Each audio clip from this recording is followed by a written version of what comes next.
আল্লাহ রে আল্লাহ, আজ এতগুলা তরকারি বাড়ি থেকে আনছি আমার সেই খাবি দুধ আনছি, গোস্ত দিছি, ভেন্ডি দিছি।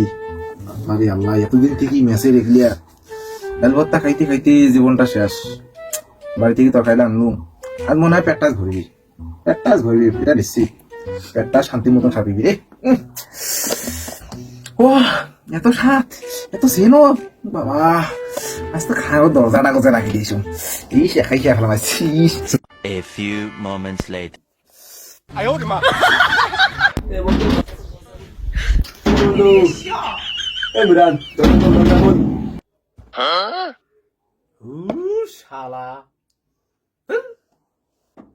শালা আসিবার সময় পাইল না রে। এখন কি করুন, মুখি তো পাই আসি যাক, তারপরে আবার খান দিয়া।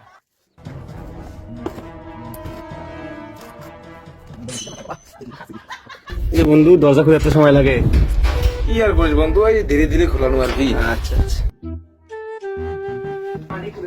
বন্ধু কি খবর, কি করতেছিস? আসি বসি বসি, আর কি করিস। আচ্ছা আচ্ছা। কি কি এখানে এরকম করতেছিস কেন? কি এখানে আছে দেখি। না বন্ধু, দেখি কি নাই দেখো।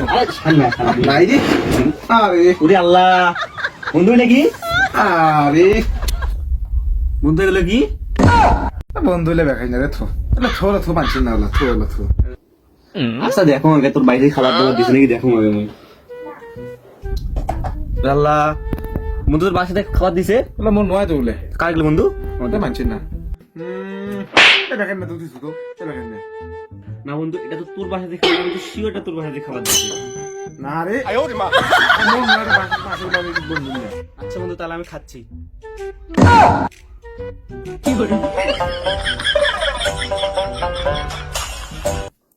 তো গাইস, আপনারা এখন কমেন্টে বলুন আপনার কোন বন্ধু এরকম বাসা থেকে খাবার নিয়ে এসে নিজে নিজে খায় কিন্তু আপনাকে দেয় না।